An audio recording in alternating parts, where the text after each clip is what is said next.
Alright, so Dave Chappelle has found himself in some trouble again.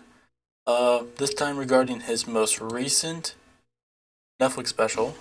And of course, because he can't just help himself, he has to bring up trans people. And the only thing that got me out of that space was a comedian friend of mine, the late, great Norm Macdonald. That's right. Shout out to Norm. And what Norm did, which I'll never forget, is he knew that I was the biggest Jim Carrey fan in the world. Now, I'm not going to go all into it, but Jim Carrey is talented in a way that you can't practice or rehearse. It's true. What a God-given talent. I was fascinated. Definitely true. Jim Carrey is a natural at what he does. Dave, he says, I'm doing a movie with Jim Carrey. Do you want to meet him? And I said, fuck, yes, I do. And it was the first time I could remember since my father died being excited. And the movie was called Man on the Moon. I didn't know any of this. And in this movie, Jim Carrey was playing another comedian I admired, the late, great Andy Kaufman. Yes, and Jim Carrey was so immersed in that role that from the moment he woke up to the time he went to bed at night, he would live his life as Andy Kaufman. I didn't know that. When they said cut, this nigga was still Andy Kaufman. So much so. This is a true story. I think there's a whole documentary about it. It's for those of you who don't know, it's called method acting. It's where you pretend to be the character you're playing, even when the cameras aren't rolling. I believe he was known to be quite an asshole when he was doing that, because he, again, like Chappelle says, he was constantly doing it. It doesn't really have anything to do with controversy. I'm just kind of adding this in here. That everybody on the crew called him Andy. I didn't know any of that. I just went there to meet him, and when he walked into the room where we were supposed to meet, I screamed, Jim Carrey! And everyone said, no! Call him Andy. And I didn't understand. And then he came over and he was acting weird. I didn't know he was acting like Andy Kaufman. Just like, hey, how you doing? And I was like, hello. Andy? Now, in hindsight, how fucking lucky am I that I got to see one of the greatest artists of my time immersed in one of his most challenging processes ever. Very lucky to have seen that. But as it was happening, I was very disappointed. Because I wanted to meet Jim Carrey, and I had to pretend this nigga was Andy Kaufman all afternoon. And he was clearly Jim Carrey. I could look at him and I could see he was Jim Carrey. Anyway, I say all that to say, that's how trans people make me feel.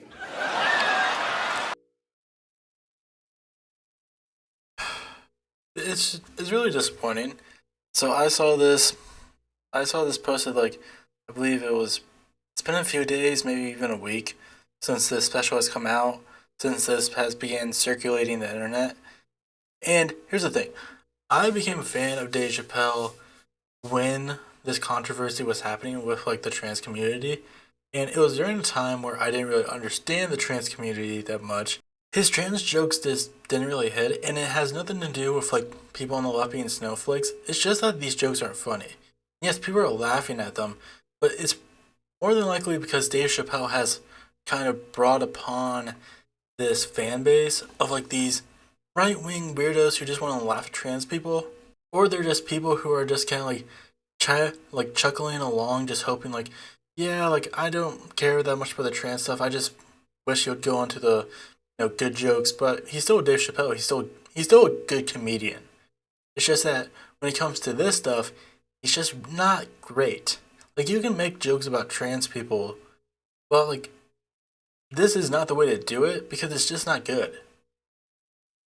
Like, because ultimately the punchline is trans people are gross and I don't like them. That's what the punchline is. And, like, this is another problem I have with this joke too, because you have this joke that involves two, like, brilliant comedians with Norm Macdonald, who was, like, great at telling dark comedy, and you had one of the greatest, like, comedy actors, Jim Carrey. You couldn't find a way to make a joke involving those two, or just kind of make it a tribute to both of, like, these pillars of comedy. like in when they were around. Like you just had to like make this special experience that you shared with your friend and this actor that you really like that you idolize, and you had to make it about trans people because he's got trans on the brain, man. He is he's ill with trans. It's all in his head. And by the way, Because and I'm gonna get to this real quick. Something that really makes this joke not great either is you can see it a mile away, especially with this right here. I wanted to meet Jim Carrey, and I had to pretend this nigga was Andy Kaufman. Now I kind of saw this like beforehand when he was telling the joke because I like well obviously because I saw this clip, I know it was more than likely circulating around because it had to do with trans people. But like something you don't want to do with comedy is make your joke so obvious that before your punchline, the audience already is going to guess what the joke is. And that's kind of what he's doing. That's basically what he's doing here. Like the joke is so bad, you can already tell where he's going with it just from how he phrases it. It's not like it's not smart, it's not good. It's just weak. Like and this is not just talking about the fact like again, it's just weird. It's also like dehumanizing to trans people. Like I'm not even talking in the landscape of that. I just saying it's not a good joke, which kind of sucks because he can tell good jokes. Now I have not seen this comedy special, so I can't exactly say for sure how well his comedy was in this. I don't have like a Netflix subscription right now, so it's not like I could go and watch it anyways. But I've seen his older specials, the stuff like again I became a fan of his during the when the controversy was very new. And but to me it was like I didn't really care for his trans jokes because I didn't find them funny, but I was still a fan of his because he told good jokes.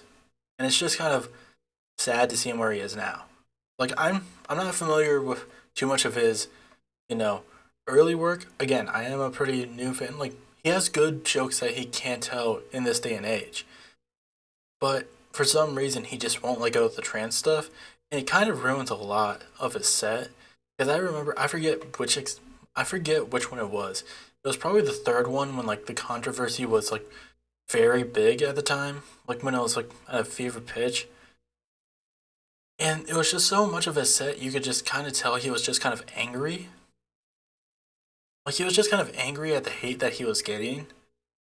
And the entire time it's just like I don't know, like he made it seem like because trans people were hating on him, I don't even know how to phrase it. Like it's just dumb.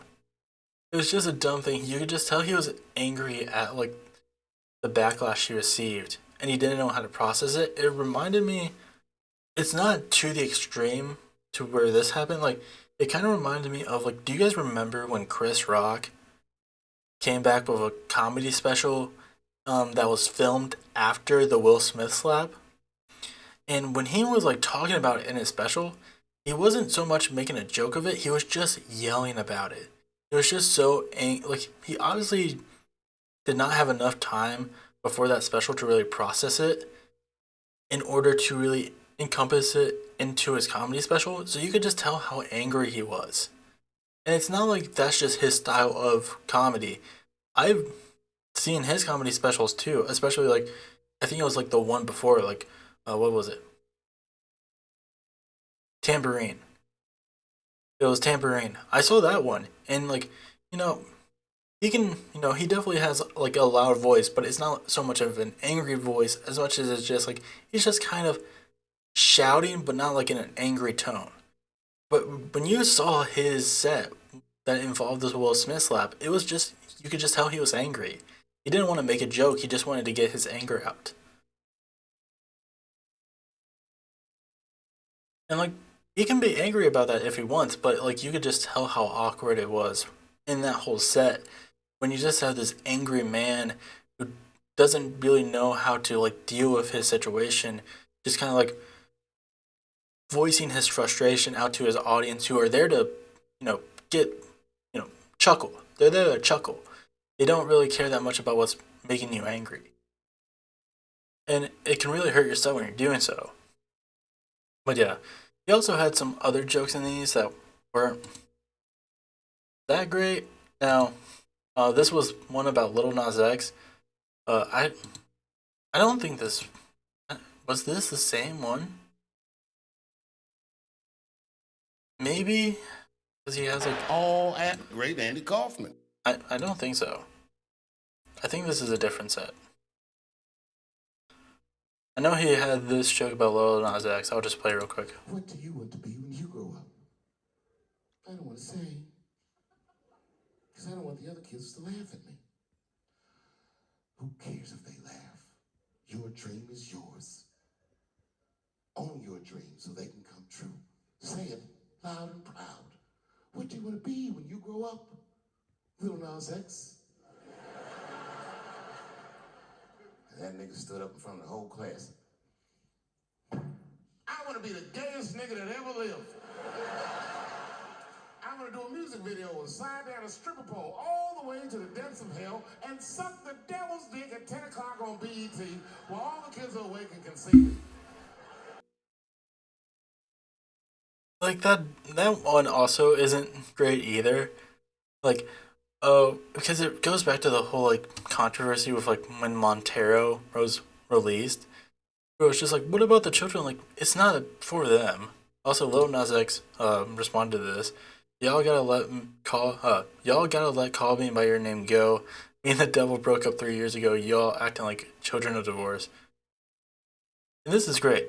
Like, this is a great response to it. Especially because, like, it's dumb.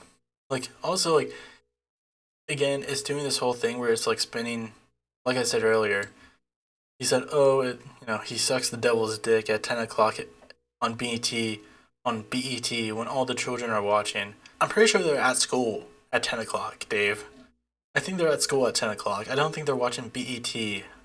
Or if it's like 10 o'clock at night, they're probably asleep. I don't know. It's just doing this whole thing of being like, what about the children? Like, you don't give a shit. Again, it's just weird. I don't know. We're just gonna move on from the joke. Again, it's just a weird joke where it's just like, look at this guy, he's weird and gross, and he's gay. And again, the punchline is just not working. Then you have this one, which is also like pretty disgusting. And again, it plays into the whole thing of like, oh, trans people do what they do so they can perform sex crimes. God forbid I ever go to jail. But if I do, I hope it's in California. Because as soon as the judge sentenced me, I'll be like, Your Honor, before you sentence me, I just went to court to know I identify as a woman. Send me to women's jail. And as soon as I get in there, you know what I'm gonna be doing? Give me a fruit cocktail, bitch, before I knock your motherfucking teeth out. I'm a girl just like you, bitch. Come over here and suck this girl dick I got. Don't make me explain myself. I'm a girl.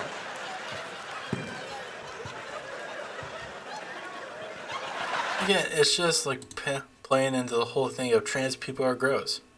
And to me, the whole thing about like people saying like, there's a reason why you always see the same gross people defending this stuff. Like, and here's the thing. I don't know how to phrase this. The people who like share this stuff, being like liberals are blowing this out of proportion. First of all, like, I don't really think. I mean, most of them do care. Whatever. I don't know. This is like so dumb because Dave Chappelle more than likely hates a lot of the people who are sharing clips of this in a positive light. But also I don't know because I think he might just be like, isn't there like a photo of him of like it's him and Lauren Boebert together? Maybe his brain is just kind of broken from all the hate that he's gotten from this. Yeah, it's literally her with Dave Chappelle. That's literally just Dave Chappelle right there. Like, I don't know. Like, is this guy? Is his brain kind of breaking? Because I feel like it says a lot if you're posing for maybe he doesn't know who she is, but like they are in like a government building. It's not like she ran into him on the street. Like, I don't know. It just feels like a very like this is just very disappointing. Seeing where Dave Chappelle has kind of gone and how like instead of just kind of like hearing people out, he's just going further to one side, and it just kind of sucks. Bill Maher is continuing to show himself as a piece of shit. You know, Sleek and stylish. Bill Maher has not been silent about his Islamophobia. So he did, he did a jihad. Fucking, I don't know. This is just so dumb. It's so fucking dumb. Like, I think you can understand what he's trying to do. It's just like, oh, it's a fashion show, but you can't see any of their skin. Ha ha ha ha. Okay, like, it's just such a piece of shit. He also got into an argument with Seth MacFarlane about vaccines, and Seth MacFarlane was basically arguing like on the opposite side of him because Bill Maher has, I'm pretty sure he's always been like very like anti-vax, anti-medicine for a lot, from what I understand.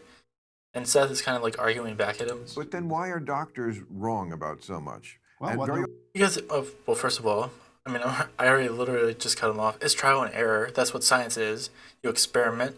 Sometimes you get things wrong, which is why you experiment several times over to see if you can get similar results. Which is, and I only stopped there because I hear that argument so many goddamn times, and it's like, it's basic science. You don't just stop once, and it's just like, well, that's the only thing that can happen when I do this. Like, you try multiple times. So dumb. You're right about a lot too. And but very often people who aren't doctors have been righter about things. Like what would be an example of that? I would think this country did not allow for natural immunity to be considered. And I know this is a subject dear to your heart. Yes. Like, even if you had the disease, you still had to get a vaccine. That's powerful, stupid. They don't do that in Europe. I think they do that here. There's mandatory vaccination in schools. Right, but if you already had the disease, you have natural immunity. We didn't seem to believe in that. That was here. debunked, though. I mean, That's not yeah, literally something that's not true. And it's literally Bill. I mean, he literally asked him, give me an example of people who aren't scientists being right about something that scientists were wrong about. It's like, no, natural immunity, it's not like that's just because you had just because you had the disease once doesn't mean when it comes around the second time you're immune to it. Like, that's dumb. That's really dumb.